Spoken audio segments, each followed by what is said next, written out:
What's good, everybody? Happy Friday. It's your host, Dexter Henry, rocking with you on the NBA Exchange. Thank you for joining us once again, live and direct on Backpack Broadcasting Facebook page, YouTube channel, the NBA Exchange Twitter handle. You know how to watch us on demand on the podcasting, all streaming platforms. The NBA Exchange is on. It's been an eventful week. There's been some beef. The Ben Simmons drama continues in Philadelphia. We'll have some updates on that a little bit later. But we're going to talk about some action last night. The other day, we talked about the Los Angeles Clippers. They had made it 5 wins in a row. They made it 6 wins in a row over the Miami Heat. Really nice win again for the Clippers. They're starting to get things rolling. And they just haven't beat Patsies. They beat some good competition. The Heat coming in a little banged up. Jimmy Butler not out. But Paul George looking good once again. But my thing with the Los Angeles Clippers right now has been the play of their role players. Paul George, we know what he can do. He scored 27 points. Reggie Jackson had all 22 of his points in the second half. They also got good contributions from Eric Bledsoe, who's really not been good this year. Ivica Zubac, 18 points, 21 boards. This was a game where we saw Bam Adebayo drop 24 in the first half. Kyle Lowry making some great shots down the stretch.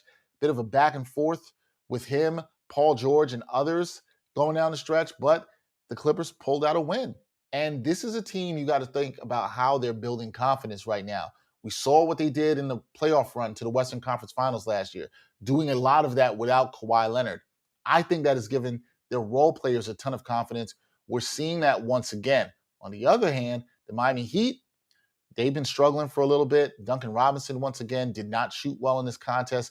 That's something I have concerns about with the Heat. They haven't got good shooting out of Duncan Robinson. Although the one thing you should be encouraged if you're a Heat fan, Bam Adebayo stepped up. Had 24 points in the first half, only 6 in the second half, 24-30 in the first half. Lowry looked good when he had to step up. Tyler Hero continues to look fantastic in the 6-man role. So they showed they had a lot of fight without Jimmy Butler. So 2 close losses for the Miami Heat. Well, actually 3. Not one was really close, but 3 in a row. They've lost 3 in a row, 4 out of 5 now. So Heat have come back down to earth a little bit. They're 7-5 after such a good start. There has been some injuries. There's some concern. Again, we are still in this territory, guys. Small sample size theater. Can't overreact. That's not what you want to do. It's still 12, 13 games for most teams. Look at the Clippers, conversely, on the other hand. They started off 1-4. Now they've won 6 in a row. They're 7-4. Things can change really quickly at this point in the NBA. We still don't know what a lot of teams are. We still probably have about, anywhere from 8 to 12, 13 more games to really have a feel of where teams are and where people sit in the league. Now, there's some teams we know where they are. The Rockets, trash. Pelicans right now, trash. We kind of know where they are as far as those things go. The Magic, you understand that. But the other teams, there's a lot of bunching in the middle in both of these conferences, a lot of teams tied up. So it'll be interesting to see. But I keep saying, keep your eye on the Clippers. Can't say the Clips going to clip anymore. Kind of have to get rid of that. This is a team with confidence. I think their identity has changed under Tyronn Lue. I don't think he gets enough credit for the job he's done as a head coach. I think a lot of people always said, oh, well, LeBron won that championship in Cleveland, not giving Ty Lue enough credit. He's coming here. He's changed the culture. Paul George looks like he's playing freer and better. He's leading this team, probably your best 1A option in the league. So watch out for the Clippers. 6 in a row. They're playing really well, especially at home where they've won 5 of 7. So look out for the Clippers. Don't get too down on the Heat. Got some injuries. Think when they get Jimmy Butler back, hopefully Duncan Robinson starts shooting better again after this road trip. Things will look better for them. Now, the other day when Gerard was on, we talked about physicality in the NBA, particularly surrounding the beef. I have air quotes if you're not watching this. The beef that we saw from Nikola Jokic and Markieff Morris. Well, last night, another little skirmish once again between Rudy Gobert and Myles Turner. Okay, this was one. It wasn't really a skirmish. It wasn't really a scuffle. They got tangled up and then both guys were hugging. I don't know what to call this because we can't call everything a fight. Okay, guys, like we can't do that. We don't have to call everything a fight because everything is not actually a fight. There were 2 guys that grabbed each other. You can see it right there in the video we have. They were hugged up. After the game, there was some talk. Rudy Gobert said he didn't want to throw a punch or anything because he didn't want to get suspended or, put his team in trouble, which is the smart, cool thing to do. And Rudy Gobert basically said, if somebody wants to fight, they know how to reach me. They got WhatsApp, Facebook, Twitter, whatever. They know how to get at him. Tough talk from the Stifle Tower, I should say. But, I wonder, because of the way we're seeing fouls called and a lot of players complaining about the lack of foul calls or referees letting things go on too long, that maybe this is why we're going to see more things like this. This is going to continue. Now, I love some good intensity, and I don't even mind all this. I love some good intensity. You just have to worry when it gets too heated or things start to spill over and things like that happen. With all that being said, the Pacers got an upset on the road. They beat the Jazz, handing the Jazz their first home loss. So it was a good win for the Pacers. They've been struggling. They were off to a 4-8 start. Right now, they improved to 5-8. So that's a good win for the Pacers on the road. Brogdon was really good in this game. Season high 30 points, also grabbed 9 boards despite not shooting that well. Pacers got a great job from TJ McConnell, who also contributed. He always seems to find a way to contribute. 21 points, 8 rebounds, 5 assists off the bench. Myles Turner, another good game. So the Pacers, they've been trying to get back in it. They've been really shaky through the start of the season. We know what the Jazz are. As I said the other day, when it comes down to the Jazz, it's all about one thing with that team. What are you going to do for me in the postseason? We've seen a lot of this stuff in the regular season. I don't think too many Jazz fans are tripping out over their first home loss to the Pacers, the little brouhaha between Gobert and Turner. It's whatever. But I think for the Pacers, obviously a good road win. They're trying to claw their way back into the standings up in the Eastern Conference, get themselves around and in that play-in situation. So kudos to them. That is a good road win. Now, news that came out last night from Shams Charania surrounding Ben Simmons and the Philadelphia 76ers, guys. Ben Simmons feels that the 76ers want to force him to play. And the team also had their response to this. Now, a lot of the quotes that Shams had in this came directly from Simmons' agent, Rich Paul of Clutch Sports. And so I'm going to read you guys some quotes that I thought were interesting from this story. So Ben Simmons believes the 76ers' recent actions are exasperating his mental health issues, which, if you're just coming into this, Simmons says he doesn't feel like he's mentally ready to play for the team, right? We also know all the drama before. If you don't know, that Ben Simmons has wanted a trade to get out of Philadelphia. And before I get into the quotes, I think one of the things I've wanted to take a look at around this is, and I think we have to look at this with some diligence, is we know Ben Simmons has wanted out. That's been out there. We got that. We all understand this. I think the tricky thing is where this mental health issue has come in. And some people are going to wonder, because of the tactics we've seen already used by Ben Simmons in his camp, is he and his camp using the mental health issue as a ploy? And I do not know this. I'm not saying that they are, but there is a suspicion out there that they could be.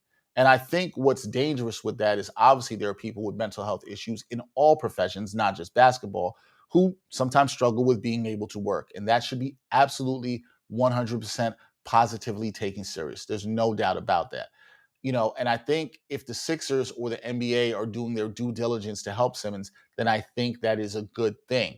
I just hope, as a basketball fan, as a journalist, that isn't the case, that this is being taken advantage or used as a ploy. If Ben Simmons really needs help mentally, then I think he should get that help. And I hope that his employer in the Sixers can stand by him and support that. Now, back to the quotes, right?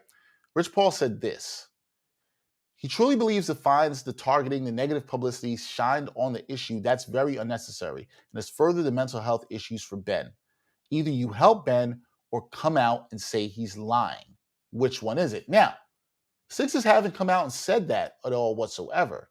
There has been reports, and people have reported this, that they are a bit frustrated with the situation. And we even talked about this when we had Keith Pompey, Sixers beat writer, on the show. 76ers team official told The Athletic on Thursday it's, quote, absolutely not the case that they are forcing his return or accusing him of lying. Now, there was another quote from Rich Paul in this story that I thought was interesting, and a pretty interesting point about Paul. But Paul also said that Simmons is definitely not ready to play. He said he's not there yet. How can a doctor who's only met with Ben once, talking about the team doctor and psychiatrist that was supposed to be seeing with Ben Simmons. Ben is mentally ready to play. So do we keep digging on him or help him? Now that we understand that the reluctance from Ben, it all makes sense. There was a shying away from it. If Ben has repeatedly showed behavior that entails he isn't mentally ready to play, embrace him, support him. We have to move our ego from it. We all have to take responsibility. And again, if this is truly a mental health issue, yes, I agree with that. We all do have to take responsibility. Now, one of the more interesting things that Rich Paul said was he drew a comparison or contrast, I should actually say, between the situation with Ben Simmons and that of Houston Rockets guard John Wall. Remember, guys, Houston Rockets guard John Wall is sitting out right now and is being paid by the team while they're waiting to work on a situation, whether they can trade him, release him, or whatever, which actually is another Rich Paul client, right? So this is also interesting. Rich Paul said this: John Wall, that is able to play, but Houston is okay with using the collective bargaining agreement to pay him not to play. So which way is it? John is perfectly healthy and ready to play, and it's okay in the CBA. We are being professional with both instances, but how can it go both ways? John and the Rockets have been professional about their situation. We're also expecting the same with the 76ers. Look, I think Paul makes a pretty good point, even though I know John Wall's probably sitting there like, yo, man, like, y'all ain't got to don't mess up with my money. I'm just sitting over here being cool. Please don't mess up with my money at all. Like, we don't need this. But here's the thing. It makes a point. John Wall's mentally ready to play. He just doesn't want to play for a team that is rebuilding right now, and he's being paid. We've seen all the fine stuff with the Sixers and how that's playing out and threatening to fine Ben Simmons or hold his money. I think Paul makes a good point. Somebody on the Sixers needs to answer for that. I don't know whether it's Daryl Morey. I don't know what it is. My point still stands on this. Ben Simmons needs the help. If he truly needs the help, then this is what needs to happen. We need to take this seriously. We just hope that's truly the situation. And truthfully, just as a fan and just human to human, I just hope Ben Simmons is getting the help that he needs. But there'll be more on this. There'll be more to come out. Seems like something new is coming out every week. All right, I see some of you guys in the comments. I appreciate y'all tuning in and watching with us live. I didn't even tease this at the top, but in a couple minutes coming up, we are going to have one of the content creators that I really respect here, CP the Fanchise, Casey Powell from Knicks Fan TV. He will be joining us. We're going to talk about the creation of Knicks Fan TV. We're going to talk about the New York Knicks, what's going on with them, and some of their struggles recently. Some fans ready to jump off the Brooklyn Bridge, whatever. I think people got to calm it down a little bit. But we're going to talk about all that. That is all coming up soon in a few minutes. I see you guys in the chat. Robert Fusick, what's up, man? See you. Thank you for joining and supporting us. Remember, if you like content like this show, the NBA Exchange, look in the comments. If you're watching on YouTube or Facebook or wherever you're watching on Twitter, it doesn't matter. Look there. We have a donation that you can make through Patreon. We appreciate any support that you can give. So we're going to take a really quick break. When we come back, we're going to have CP, the Fanchise, from Knicks Fans TV. We're going to talk a little bit of Knicks basketball when we come back here on the NBA Exchange. Some are always looking for more sports content, and among the glut of sports media, some are looking for sports content that dives a bit deeper and doesn't just stick to sports. So check out Backpack Broadcasting's original long-form sports journalism series, Sideline Stories. The award-winning original series takes viewers directly into underrepresented communities within the world of sports. It's a series that goes beyond traditional sports reporting, like box scores and statistics, presenting exclusive stories that you won't find anywhere else. With a diverse group of correspondents, the series provides interviews and interesting stories around the world of sports, because there is so much beyond the game, and so much that occurs off the field or court that impacts each of us and the world we live in. Giving a voice to athletes, coaches, fans, and everyone involved in athletics, Sideline Stories looks to push sports storytelling further than ever before. It's a winner of the 2020 Independent Shorts Awards, and all episodes of Sideline Stories are available for viewing today on Backpack Broadcasting's YouTube channel and Facebook page.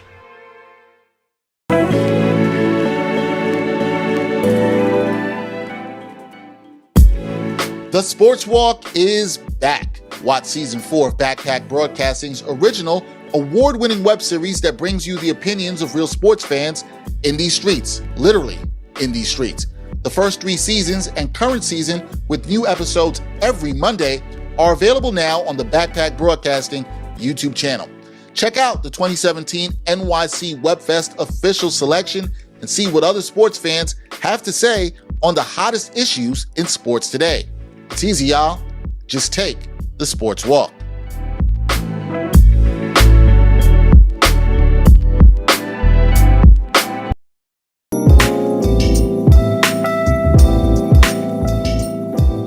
We're all adjusting to this new climate together. We're doing things a little bit differently because the world is different since the last time we did a podcast. And we are still bringing you the podcast you love while living that quarantine life. You use deodorant every day or no?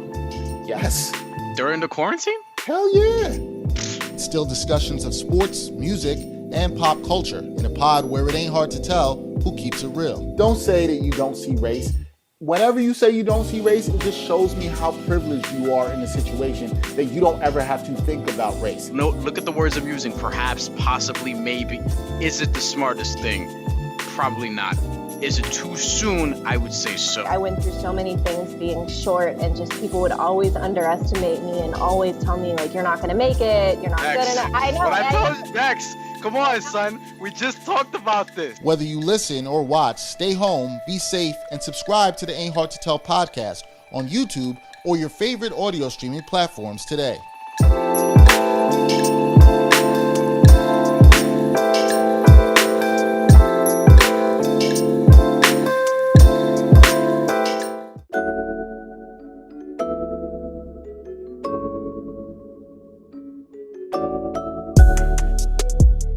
Backpack Broadcasting continues to bring you the best original sports content, but now you can get more of the content you love. For as little as $3 a month, you can get access to bonus content, including behind-the-scenes footage and interviews from the Sports Walk, Sideline Stories, or the Ain't Hard to Tell podcast. All this exclusive content comes via Patreon. There are tiered levels of patronage, and each Backpack Broadcasting patron receives exclusive perks. Your support helps Backpack Broadcasting create more of the original content that you love. Visit Backpack Broadcasting's Patreon page and become a patron today.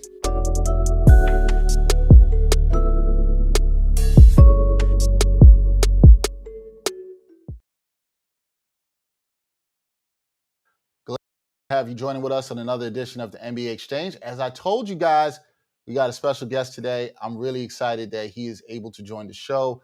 I've been a fan of his work for such a long time. CP, Casey Powell, the Fanchise, joining us from Knicks Fans TV. CP, what's up, bro? How you doing, man? Dexter, good morning, man. Happy to be here. Thanks for having me on. Thank you, man. One of the things I got to tell you that I love, man, is your background is dope. I love it. I love the background. Appreciate it. I love the posters, the Knicks memorabilia. I had the Starks poster right you got in the back on my wall growing up, as a kid in East Flatbush, Brooklyn, rooting for the Knicks. So I appreciate it, bro. Really appreciate you coming on here. Look, got a lot of Knicks fans that watch this show, a lot of Knicks fans that follow, that are passionate about the Knicks. You know this because you started Knicks Fan TV. So I wanted to kick this off by talking to you about how you started Knicks Fan TV, why you started it, and what that connection with the fans has been for you. Yeah, so like you, a diehard Knicks fan, born in Flatbush, Brookdale Hospital, you know what I'm saying? Me too. Used to go to the junction and go get the new kicks, all wrapped up in the plastic, and Yes, then, sir. go to the bakery, maybe a little Roy Rogers for lunch. So definitely had the Brooklyn experience as a youth, so I could share that with you. But, the reason I started Knicks Fan TV was to really give the fans more of a voice on the team and more coverage of the team that wasn't present, whether it was mainstream media or the local media outlets. I always say I grew up as a Mike and the Mad Dog kid, used to listen to them banter back and forth. And that really started, that really was the basis of my passion for New York sports. And I just knew that, we needed something for the digital age, something that fans, not just New Yorkers, but transplants, people that have moved away, people that have gone down the Beltway, whether it was DC, North Carolina, Miami. We even have fans all over the world that, want us to speak more on their team that just may not have that opportunity wherever they are. At the same time, the team has gone through some tough years, to say the least, over the last 20 years. So mainstream media and the local outlets, they don't really have the time or the interest to cover the team as in depth as I wanted to. So I figured that there was a white space there. I capitalized on it, and the first day at Knicks Fan TV, I went out to the Garden with just my cell phone and a tripod and just started interviewing fans. During the NBA draft 2017 when we drafted Frank Ntilikina. There was also rumors that Kristaps Porzingis was going to be traded. So there was a lot to talk about, a lot of buzz around New York City at Madison Square Garden. And yeah, I captured the sentiments, threw it up on YouTube, but ultimately the content has evolved into, the post-game show. Our flagship show is post-game live. We take fan phone calls, we take opinions on social media, and it's been growing steadily ever since. Yeah, and I've been happy for that growth and that success, man, to see that as a fellow content creator myself. And also, people should know you've been featured on ESPN. You do stuff on SNY with my guys, Chris Williamson and Ian Begley, my boys there. You do stuff there and doing a great job. But I got to ask you this, too, as a fellow content creator, CP, you know that there's challenges in creating content. And you said you started from being out in the street, outside the Garden, cell phone, tripod, getting it done. And now it's evolved into what it is. What were some of the challenges you faced in content creation for Knicks Fan TV and getting it to where it is now? Well, the biggest challenge to me was, determining whether or not there was a fit for it, determine whether or not your voice was actually going to be appreciated or your platform was going to be appreciated. And when you're first starting out, you're not going to know, because you might have one viewer, two viewers, you might have no viewers some days, but with consistency, you continue to learn. And as you learn, you iterate. And, as you mentioned, my background, it wasn't always like this. I started out with one poster and posters. And over time, you just build up and you continue to iterate. So the biggest challenge was really proving that there was a place for this and there was a fit for it. But the fan base has taken to it, man. And I've been appreciative ever since. So one of the things you talked about doing this and starting this during the sort of lean years of the Knicks where, things weren't so great. But last year was a really big season for the Knicks. And I don't know about you. I don't think many of us saw it coming in the way that it was. But, the 2021 season was so huge. Did you see that impact also translate to what you do on Knicks Fans TV, increased viewership, increased fan engagement? Did that help you guys as well, too? No doubt about it. And another challenge is, as I said, we do these post-game shows after every game. Now, one of the seasons was a 17-win season. So you do the math. There was a hell of a lot of losses in between that. And it's every night we're going live. We're taking the sentiments of the fan base. And it's like a funeral every night. It's doom and gloom. We're going nowhere fast. But people are still into it. And they would call in and want to be heard. And the KD situation, the whole KD Kyrie hype train with Zion, I thought that was really going to lift this thing up exponentially. And even when we didn't get him, the fan base was still coming. The numbers were still climbing. The subscriber growth was still there. Going through the pandemic, another challenge, because there was no content. The season had ended abruptly in February. And so we had to scramble and figure out what we were going to do to get us through all the way to the next season. We ended up going 9 months without basketball. So thankfully, we were able to get former players to come in and do storytelling. And that was really a hit for us. And then, as you said, hiring Thibodeau going into last season, where Vegas had us penciled in at about 20-something wins. About 20 wins. 20 wins. Mm-hmm. Me, myself, I had us in there at about 26 wins. I wasn't expecting much. But, Thibodeau, Julius, RJ, they took us all by surprise. And with that ride, Knicks Fan TV continued to grow. And as you said, I got the opportunity to take on Max Kellerman. We shot the fair one on his show. And when I thought it was just going to be one show, it turned into a whole series that took me into the end of the NBA season through the finals and all. So it's just been a great opportunity. But certainly the Knicks turning it around certainly helped us. Yeah, blessings on that, bro. And I have to ask you, because when you look at, everything that you guys have done, and you've had the post-game show, you've been doing all this content, you've had some really good guests. Was there a great guest or interview that you loved for having with Knicks Fans TV? Is there one that really stands out for you? There's a few, man. I have to say Rasheed Wallace was definitely one, because, Sheed was never really a media guy. Yeah, so him accepting our request and coming on, to me, that meant a lot, because he was one of my favorite players. But number two, the fact that he trusted an upstart platform And I didn't send him any questions, anything ahead of time. He just came on and he gave us everything. He gave us an hour of his time. It was very candid. We got a lot of sound bites, a lot of quotables from that. So that meant a lot to me. And on top of that, he spoke about how much he wanted to play for the Knicks. Something that the fans didn't really know. A lot of fans see that he came during the Knicks tape year in 2012, but there was a time right before he went to the Pistons that he wanted to try to get to the Knicks, and Isaiah was trying to get him to the Knicks, and it just didn't work out that way. So Sheed was one. I have to say Derek Harper is another one. Harper, one of my favorite Knicks of all time. I did meet him at the Garden many moons ago, and we talked about him coming on the show. It took a year for him to get on, but I stayed with it. And again, he gave me an hour of his time, was very candid, and gave me a lot of compliments on the platform as well. So that one meant a lot. And then just recently, John Starks. My man, that was my guy. That was my guy. CP, yeah, that was my guy. Yeah. So I got to shout out the Dick Barnett Foundation. I was able to interview John Starks last month or so, and that was good. And then Spike, Spike also through the Dick Barnett Foundation, we were able to interview Spike at Clyde's Wine and Dine. So those are I would say the top four on the list. Nice. That's a good four, man. That's definitely a good four. Yeah. All right. Appreciate you talking about Knicks Fan TV. We love everything you're doing there. Let's get into some Knicks basketball. Sure. Okay. You guys do the post-game show. I'm always checking in on that. What is the pulse of Knicks fans right now? Because we know the last couple of games, it's been a little bit shaky. What's the vibe you're getting from Knicks fans right now? Well, the vibes in the beginning was a shout out my guy JD Sports Talk. It was all about the 50 burger, man. We had fans jumping in. They were optimistic that this team was going to win 50 games, even 60 games at some point. But they are 7-4. But this just goes to show you the difference between this year and last year. Last year, this team is 7-4. You're saying, hey, this is great. Right. Now right. This expectations are through the roof. And now you're looking at them losing a couple games here, getting blown out here. And you're like, well, is this a team that can get past the first round? Can they beat the Hawks? The doubt starts to set in.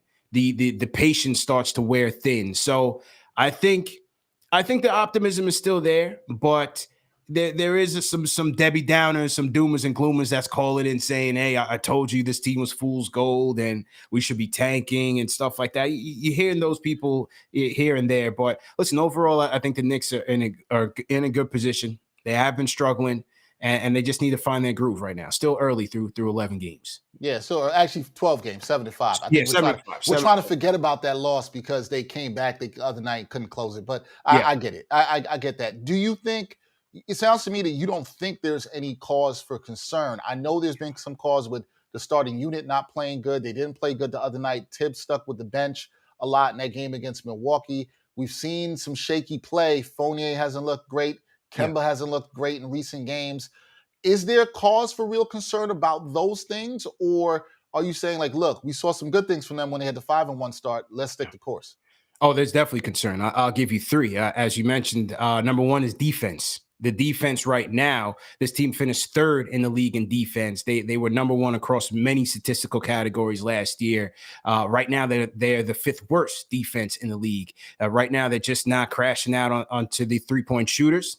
Fournier, Kemba, I don't think those guys are solid on-ball defenders. And once the perimeter breaks down, once your perimeter coverage breaks down, it puts a lot of strain on your team defense, and they're just not connected there. Last year, they were very much in lockstep with each other. The communication was on point. Their rotations were crisp. A lot of that had to do with the presence of Elfrid Payton and Reggie Bullock. Some fans don't want to give them credit for that, but I think I have to based on what I'm seeing right now. So they've got to tighten that up. Offensively, there is just it's inconsistent in terms of the chemistry and the flow. And I expected that. I expected that more so than the severe defensive regression, because it's going to take some time for Kemba Walker in particular to figure out his balance in the lineup. He and Julius Randle have to gain some chemistry. Kemba's got to figure out, okay, how often am I just going to dump it down to Julius? And when do I myself put some pressure on the defense so that I can play make for the rest of the guys on this unit, because we're missing a consistent playmaker in that unit. So those two things concern me. And then thirdly is the durability of our bigs. Nerlens Noel already came into the season banged up. He's out again. Mitchell Robinson, my guy to block Ness Monster, he's dealing with a hip flexor. Taj Gibson, that's my guy, solid veteran, Brooklyn stand up. He's doing his thing, but the durability of our bigs is certainly going to hurt our defense because, again, when things break down in the perimeter, you need to rely on your rim protection as well. And, we just don't know if we can count on those guys on a nightly basis. I'm going to ask this kind of tongue-in-cheek, CP. Do the Knicks miss Elfrid Payton at all? Oh, man. I don't. That's tough. That's tough. I know it's tough. I don't. But I'll tell you what. The fans don't. The We know the fans certainly don't. do not. And they don't, his mom was chirping after the loss to the Hawks when he started Derrick Rose. I wasn't feeling that at all. But look, I'll tell you what Tom Thibodeau liked about Payton. Number one, he liked that Payton did put pressure on the rim. That's one thing he could do very well last year was that he could get to the rim at ease. He just couldn't finish well. So defenses really weren't respecting those drives. But, he was still able to make things happen there. On the other side of the ball, what Tibbs did like about him was that he was switchable. He was a big 6'4" guard. He could play physical. He could play big. And with Kemba, you're not necessarily getting that. Payton wasn't necessarily a lockdown defender, but he's a way better defender for me on ball than Kemba Walker was. So there are some trade-offs there. There's certainly some trade-offs there, but I don't miss him. The starting lineup, they've been getting smoked. I talked about that. I know you talked about the three concerns. Is that a big concern of yours with the starting lineup? And do you see Thibs making any adjustments? Maybe not now, but maybe 10 games down the road, if we still see this continue for the Knicks, do you see any changes to the starting lineup? One of the worst starting lineups in the league right now, Dexter. They've been outscored by 64 points in 205 minutes. That is a league worst. The starting five is concerning. The energy overall is concerning. Again, Kemba, I'm still going to give him some time, but we just don't know from game to game what he's going to give us. To me, he's a bit too passive. He's settling by just dumping it down to Julius and then forcing Julius now. The pressure's on Julius to become more of a playmaker for the rest of the lineup. Kemba has to be able to knock down shots because if he's not knocking down shots and he's not playing defense too well, he's a negative on both ends of the floor. He has to be more of our engine. Evan Fournier, another guy. Listen, he was our big free agent ticket, and there's some games where he's just not being aggressive enough. He's got to step up. He's passing up on shots. He's not attacking the rim as much as he should. And so those guys have got to help Julius Randle from himself, because if not, you're going to be settling for a lot of isolation, a lot of holding the ball, a lot of stagnation on the offensive side of things, and that's not going to help us. So the starting lineup is definitely a concern. Tibbs did say in his press conference yesterday that he's not necessarily looking for changes. I don't see him making major changes. You may see some rotational minutes change one way or the other, and you'll likely see guys like Derrick Rose or Emmanuel quickly closing games more if Kemba Walker doesn't have it. But I don't see any immediate changes to the starting lineup just yet. I was going to ask you more about Kemba Walker, but I think you've belabored on him and his struggles enough there. Who has impressed you on this team thus far this season? We've seen Obi look more comfortable than he has last year, Obi Toppin, that is. We've seen Emmanuel quickly come on as of late. But who's really impressed you this season with the way they've played where you're like, I like what's going on here? Well, considering the rotations are pretty much the same, you're just swapping out Kemba and Fournier for Payton and Bullock. I got to go with Obi. I have to go with Obi because the energy that he's bringing to this second unit and the confidence that he's bringing to this in his second year is light and day from his rookie year. You could tell that the absence of a training camp, the absence of a summer league really impacted him last year. He was much more of a deer in the headlights for a good portion of his rookie season. Did come on strong in the playoffs against the Hawks, but now you're seeing Obi making quick decisions. He's making a quick first step off the pick and roll. He's making a quick attack to the basket, finishing 84% at the rim, which is great. Every time they get the rebound, it's Obi running. He's out in transition. He's out on the leak outs. A lot of times IQ and Rose are finding him for those alley-oops. So to me, it's the energy, it's a confidence, and that Obi Toppin is bringing to me has been the most impressive. Definitely want to see his three-point shot come along. It hasn't been there like it was last year, but Obi's definitely giving the second unit a lift. I think the big thing around the Knicks, depending on what they do this year, CP, is going to be, okay, this has been a nice group, 41 wins last year. We'll see what they can do this year. But is it time to trade for a star? How do you feel about that? Is it time for the Knicks to make a move and add a bigger name or a guy? I don't know who that is exactly, whether it's Cat, whether it's Damian Lillard. What do you think about those options? And do you think it's time for the Knicks to look that way? Not yet. I think they need to stay patient. I think one of the most important things is going to be the overall development of our young players, and that's R.J. Barrett, Emmanuel Quickly, who's starting to come on strong, Obi Toppin, who we said is starting to come on strong. Let's see what Quentin Grimes can give us if he can, get some rotational minutes there, help us on the defensive end and our three-point shooting. We have to ultimately, our younger players are going to be our ticket either towards building a winner or getting us those assets that we need that can ultimately take us over the hump. Right now, we're still in the position where if we wanted to go get that superstar player, we're going to have to part with the whole house, all of our young assets, all of our draft capital. And to me, it doesn't put us in any closer to being a championship contender. What we want to see is some of these guys being able to elevate this team where you don't need to part with so many to go get a superstar down the road. Now, I think the Dame, window has passed. Cat, I don't feel like there's a fit here unless you're going to move Randall. We'll see what happens with the Levine. Chicago's playing very well. I would have to think that he stays there. But ideally, I'm looking down the road at a guy like a Spider Mitchell, guys like that, a Booker maybe down the road, one of those second generation stars or that next window of superstars to come in. But for now, I think the Knicks just have to continue. They have a solid foundation, continue building on that and make sure that their young players are developing as well. So I'm with you on that. I'm with you on they should stay patient, stay the course. There's no need to rush. Just the window for Dame, I agree, is out of there. Just stay patient with that's what the Knicks should do. But we'll see. We'll see if they do that. Two more questions before we get you out of here, CP. Tonight, Hornets. We saw what happened with the Knicks the other night. They fall behind by 24. Slow starts have been a problem for them. You talked about the starting five. What are the keys to them bouncing back down in the Queen City, getting a win against the Hornets tonight?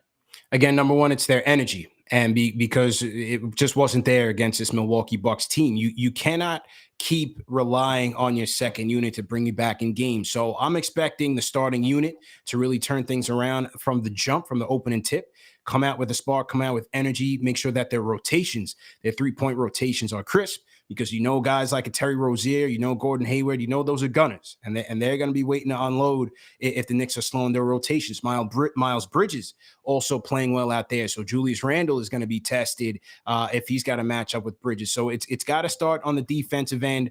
Offensively, they've got to move the ball, move themselves. Do not let the ball stick too much. And then, hang in there in the game. We know our second unit is probably the best in the league. If we keep that lead, close or take the lead, we can rely on our second unit to help extend that or keep us in the game. So to me, it starts on the starting unit on both ends of the floor, bringing more energy. No doubt about it. No doubt about that. Got to bring more energy. Bringing energy has been the Knicks fans. That's for sure, CP. They've brought the energy. Yeah. So I got to ask you this because there's a lot of debate throughout the city. One, whose town is it? You hear a lot of whether it's a Knicks town, whether it's a Nets town. And we're both from Brooklyn, so I think we know what the answer is and the energy is around that. But are the Knicks back? Do you feel, you talked about the 17-win year when you guys started. You got the pulse of these fans, the Knicks Fans TV. And shout out to the fans because they've been rocking with you in the chats and the comments. I see them. They're coming with you. I love that. It's beautiful. Yeah. But are the Knicks back in terms of capturing the energy of the city around basketball? Oh, no question. No question.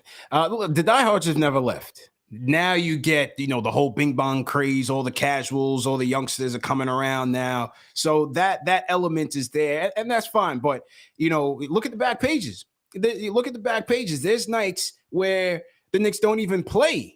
And the Nets have played, and the Knicks are still the story on the back page. There's nights when both teams are playing, and the Knicks get the whole back page. The Nets get like that little corner angle, little sliver there in the back page. So it's always going to be a Knicks town. I feel like, again, there is a big buzz around this team, especially coming into this season based on what we did last year. But with those expectations, we tend to live in the micro where we're overanalyzing every game to determine what the ultimate future and the outlook is for this team. And I think that's a bit dangerous. We have to kind of pull back a little bit, take a look at things in the micro before we, just cast them off and say, oh, well, then they're not going to make it. It's still a very early season, but there's no doubt this is a Knicks town, and the fan base is still rallying around this team. I agree with you, man. Early season. I'm excited to see what the team can do and can grow. Hopefully the fans not going too crazy after the 7-5 start. We'll see what they can do tonight. That is CP, the Fanchise. Please follow him on Twitter. Follow Knicks TV. Support them. Support independent content creators, journalists like ourselves. CP, I really appreciate your time, man. I'd love to have you back on throughout the season. Some more to talk, and just keep doing what you do, brother. I really love it. Anytime, man. Thanks for having me on, Dexter. Have a good weekend. No problem. You too, brother. Once again, that's CP, the Fanchise. So gracious to give us some of his time here from Knicks Fans TV. We'll be back on the NBA Exchange. I'll give you my Friday night NBA picks when we come back on the NBA Exchange.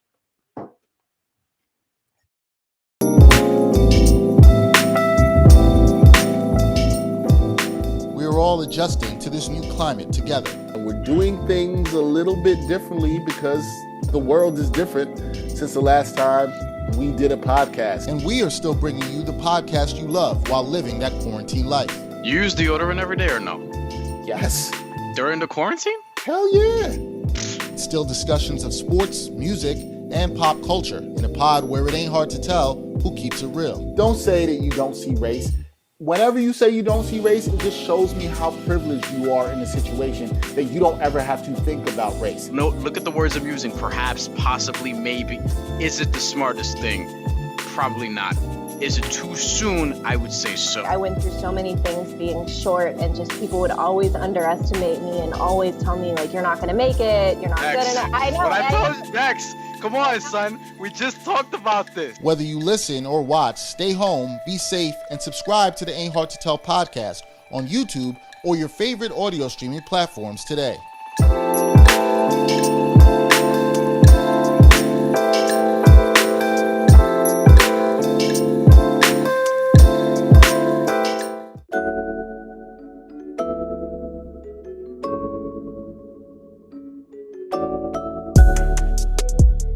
Backpack Broadcasting continues to bring you the best original sports content, but now you can get more of the content you love. For as little as $3 a month, you can get access to bonus content, including behind-the-scenes footage and interviews from the Sports Walk, Sideline Stories, or the Ain't Hard to Tell podcast. All this exclusive content comes via Patreon. There are tiered levels of patronage, and each Backpack Broadcasting patron receives exclusive perks. Your support helps Backpack Broadcasting create more of the original content that you love. Visit Backpack Broadcasting's Patreon page and become a patron today.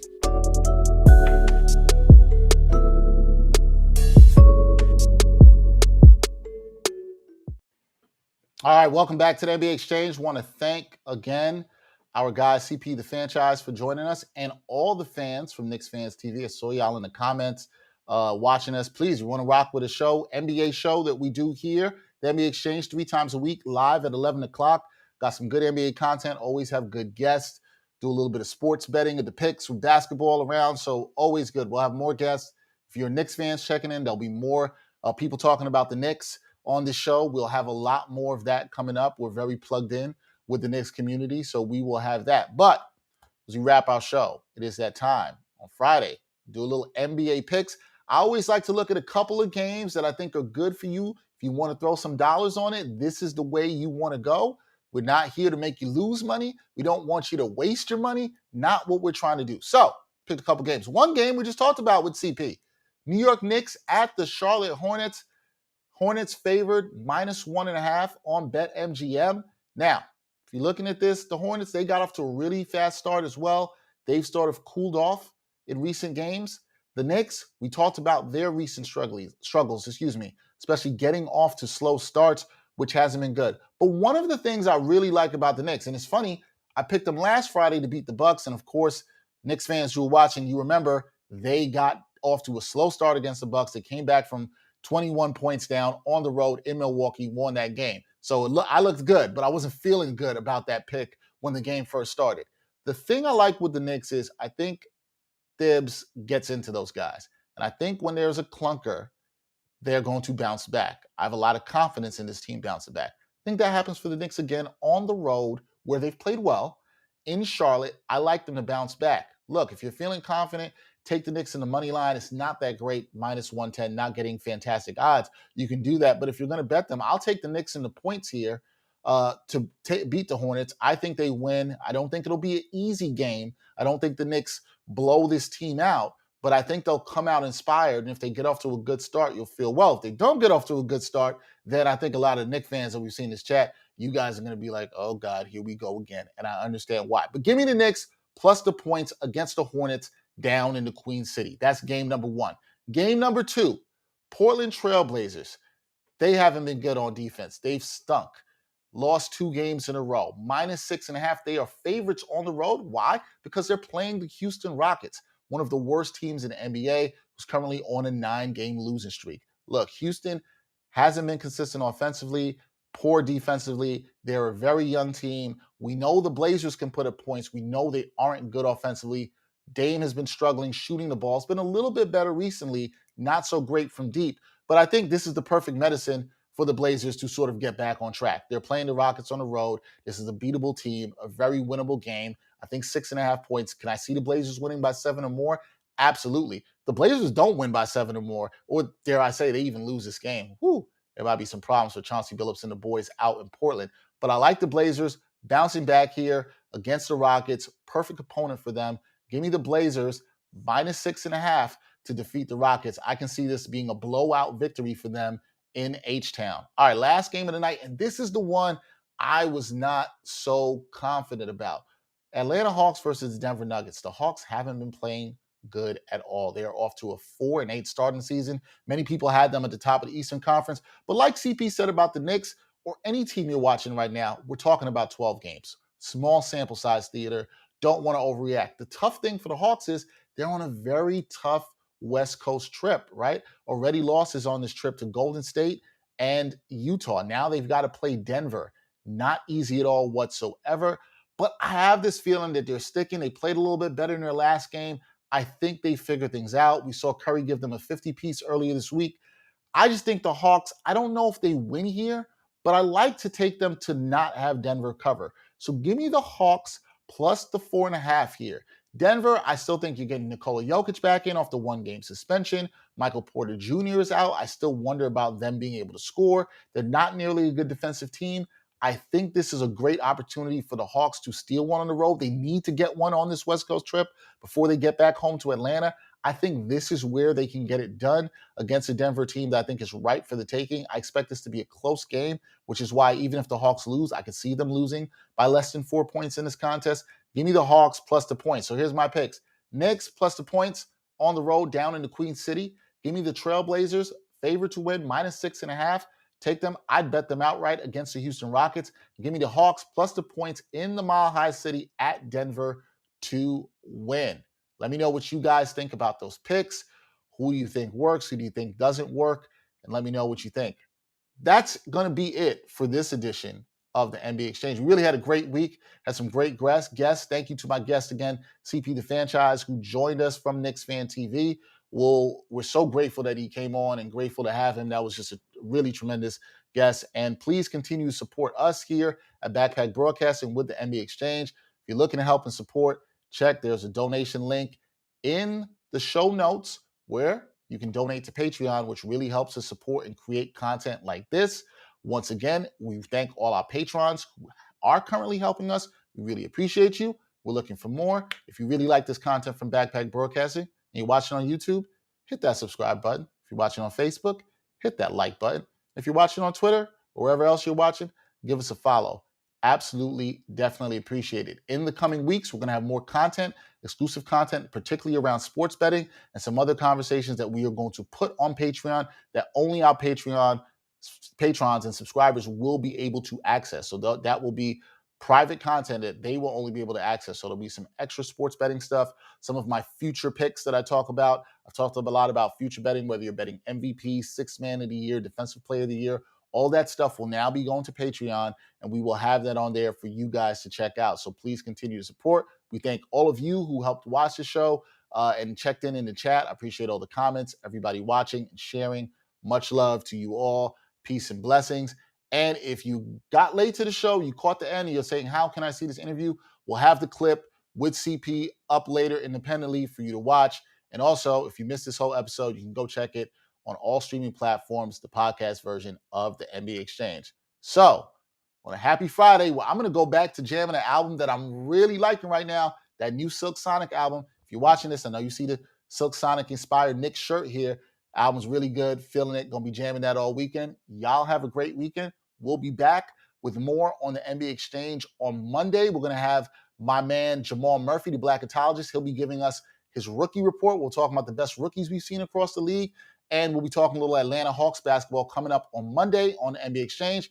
Everybody have a great, safe, and blessed weekend. And we'll be back with you on the NBA Exchange next week. Peace, y'all.